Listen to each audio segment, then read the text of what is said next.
Good morning, good afternoon, good evening.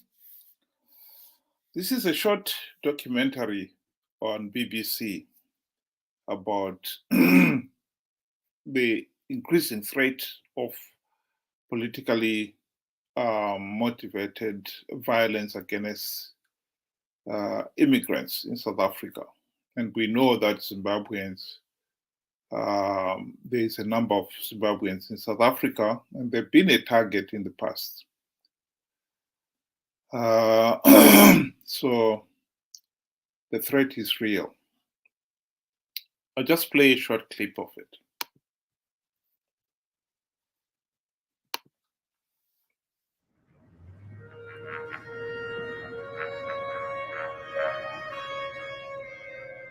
The first time I ever witnessed xenophobic violence, it felt like a foreign force. We often hear of racism abroad, but one do not expect to live that in South Africa.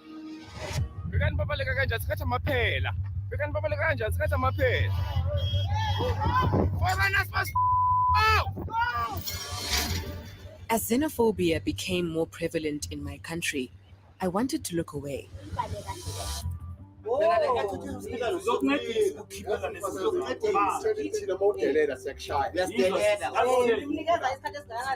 This is vigilantism. Anti-migrant groups are whipping up anger and hatred. I hate foreigners, and the government is doing nothing.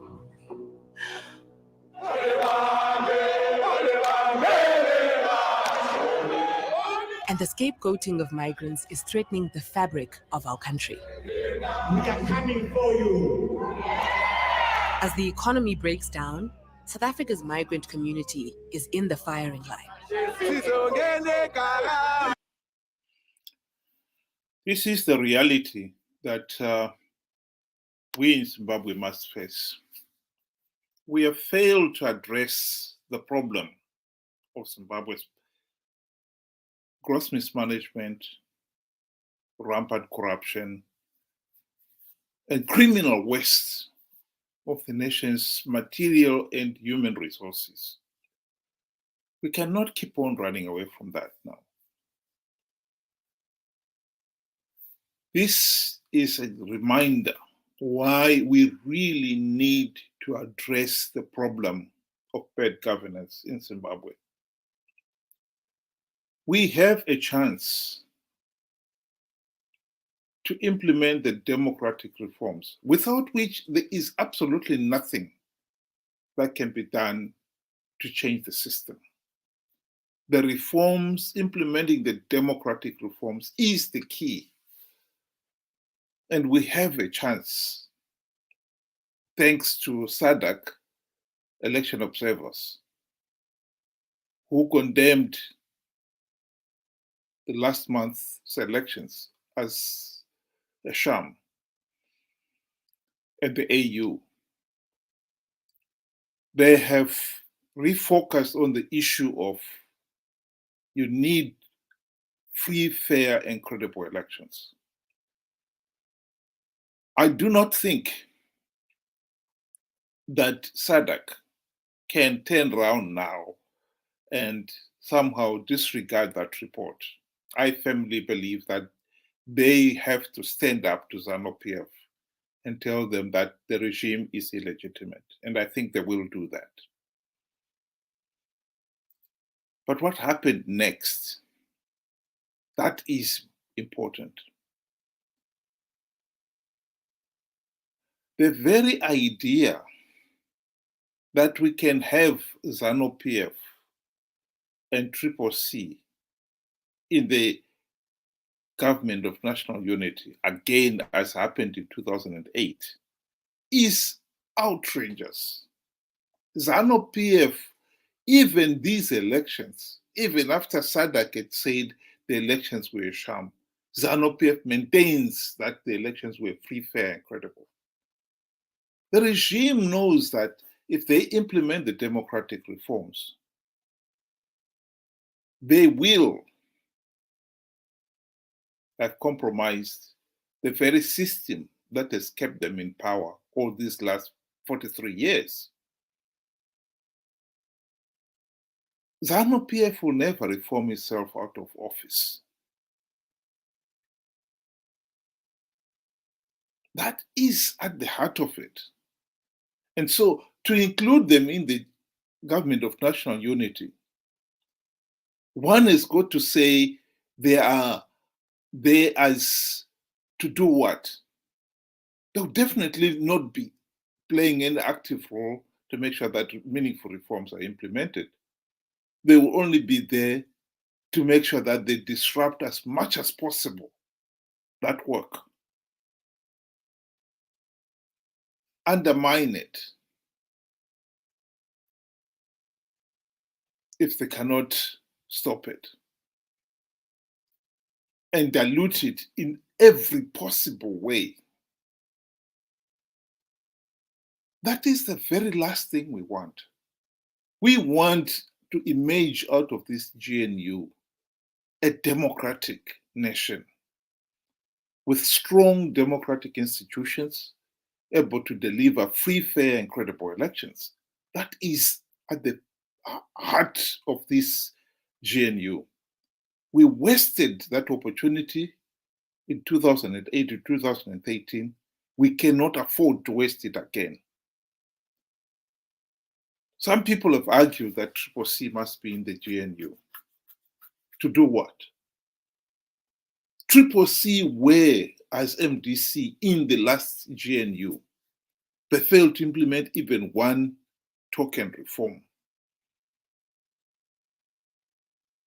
for two basic reasons: greed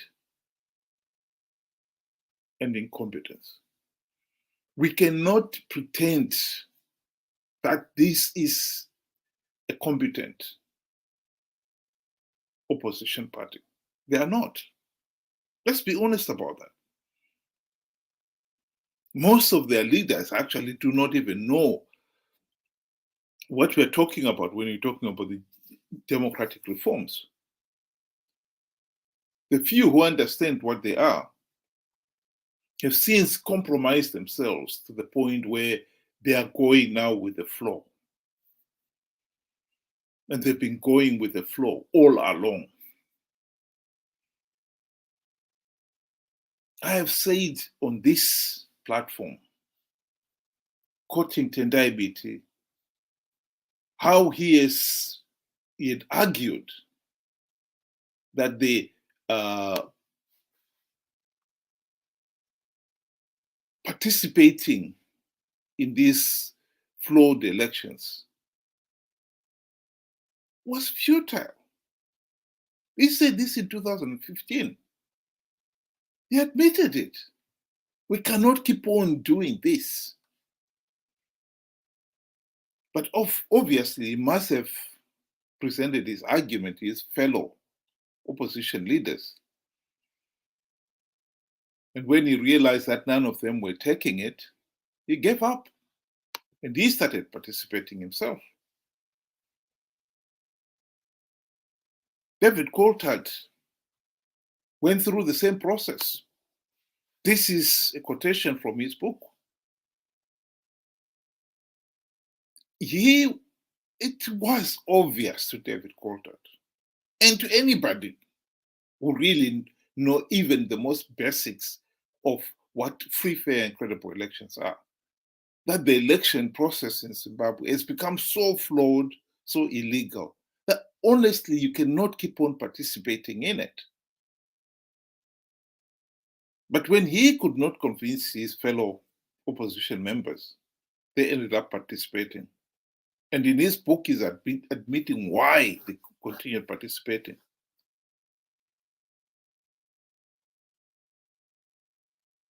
Such was the mistrust between MDCT and MDCN that they could not trust the other side to boycott the elections, even when they could see that the process is flawed.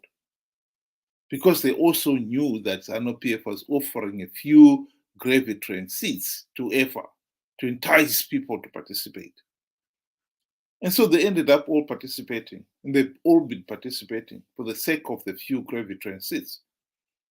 They all knew that participating would give Zanu PF legitimacy.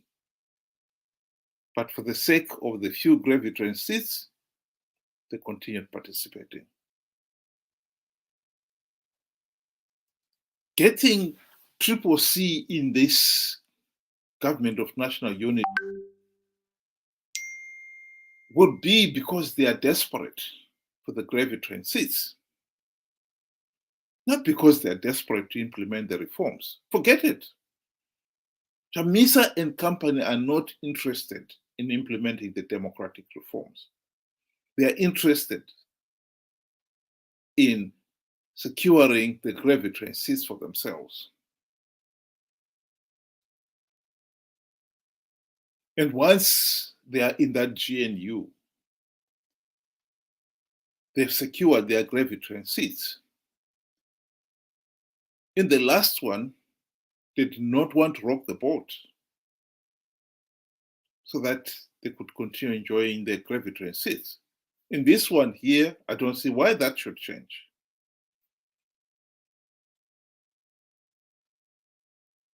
To include them in this GNU, therefore, would only be at best take them as passengers.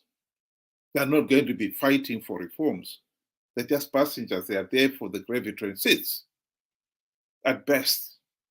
At worst, they will also be putting spanners in the works to stop meaningful reforms being implemented. Having failed, having proven to be so totally incompetent for 23 years, making one blunder after another, they will also know that a truly democratic Zimbabwe would not save Chamisa and company's interests, because you open up the opportunities for real meaningful debate, for real meaningful democratic competition. They will not be able to compete. They will know this could be their last chance of ever being in parliament. People like Chamisa, who is only 45 years old, he's not looking at taking early retirement. Politics is his career now. And he's looking forward to another 30, 40 years in parliament and in politics. But if we were to implement the democratic reforms, people like him would know that for the first time, to be elected, you have to prove that you're competent. And when you've got a track record, like these Triple C leaders have, you're not going to be elected. So it is in their interest also to throw the spanner in the works, to stop meaningful reforms being implemented. But I can tell you, Zimbabwe cannot afford the status quo. Zimbabwe is a failed state because we've failed to hold free, fair, and credible elections. And without them, we have failed to remove a corrupt, incompetent, and tyrannical Zanu PF regime out of power. And it turns out, supported by this entourage of equally corrupt and incompetent opposition who have been in government.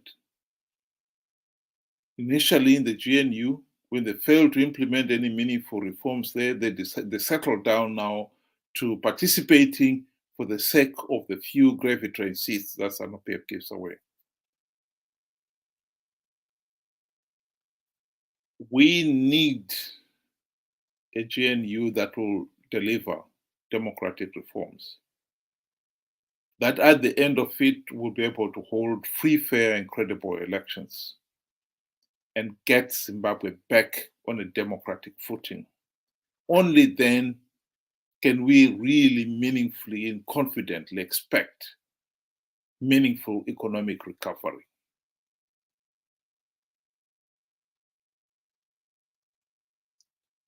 People have relied the last 20 years with going down to countries like South Africa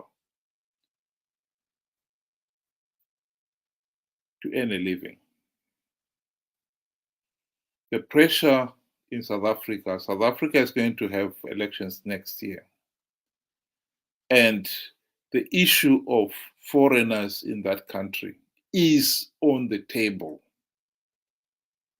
And each party, including the ANC, would want to give the electorate in South Africa the impression that they are not going to tolerate foreigners in that country. So while South Africa's ANC government will try to help Zanu PF somehow get its foot into this GNU so that Zanu PF retains some control. Come next year, Zimbabweans in South Africa will find that ANC government will turn a blind eye to the vigilante that we are seeing here against foreigners. ANC itself is under enormous pressure in South Africa. The South African economy has been in the decline ever since ANC government got into power in 1994. And so there is a real challenge in South Africa. In South Africa, unfortunately or fortunately for South Africans, unfortunately for ANC, is that it has got a reputation of holding free, fair, and credible elections. And so there is a real chance that South Africans would want regime change in South Africa. And because the system is free, fair, and credible, they will get it. And therefore, then for ANC to hang on to power, they really will have to now bend over backwards. And I think foreigners will be the sacrificial lambs. The pressure to get Zimbabwe back on a democratic footing has never been as urgent as it is now. If we can have a democratic a GNU that is, we can confidently say it will deliver, implement the democratic reforms, and deliver free, fair, and credible elections, that gives the country hope that the future is going to be a better one. And that will ease the pressure for Zimbabweans going down to South Africa.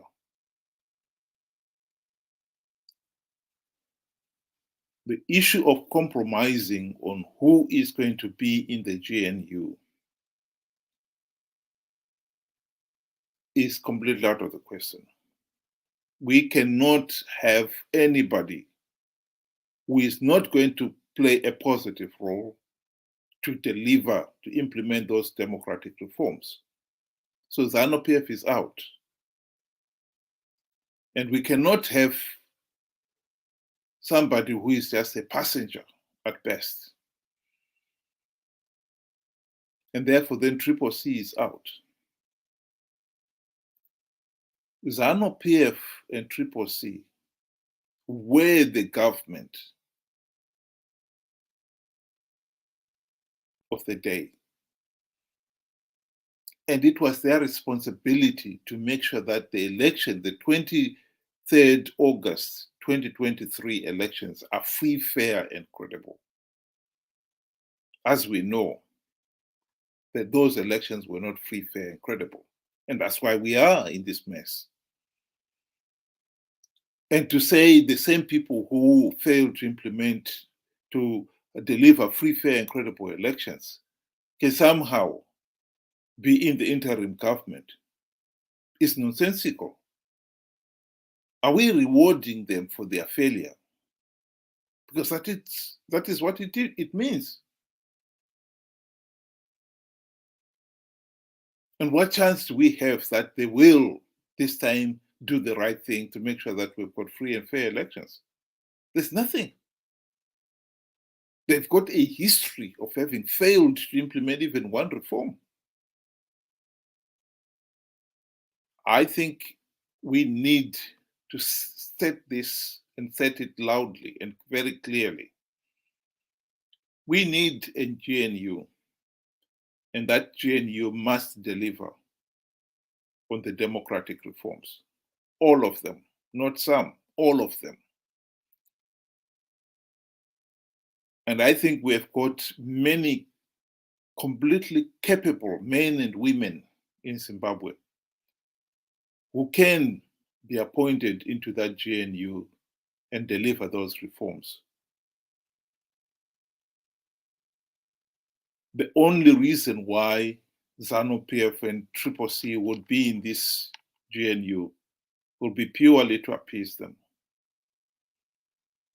And I think that is a compromise too far. We have Zimbabweans who are living in abject poverty today. 49% of the population is already living in abject poverty. Because for the last 43 years, we have failed to have a competent government because the elections were rigged. For the last 43 years, we have appeased Zanu PF. For the last 23 years, we have appeased CCC. I think it's high time we put our foot down and say no. This nation cannot be held to ransom anymore. Zanu PF and CCC failed to deliver free, fair, and credible elections. They failed to implement even one meaningful reform. Last time we had another GNU. They certainly do not deserve to be in the GNU. We need the new GNU to deliver the democratic reforms. We need Zimbabwe to move out of this hellhole that the nation finds itself in. The country cannot afford to waste this opportunity. There must be no compromise. We must get the best government of national unity that we can confidently say, yes, we've got a chance of getting the reforms implemented. That should not be negotiable. And I think that point must be emphasized and emphasized again and again. We know that SADC have done us a favor by rejecting the 2023 elections. We must make the most of this second chance we got. There must be no compromise on that. Thank you and good night.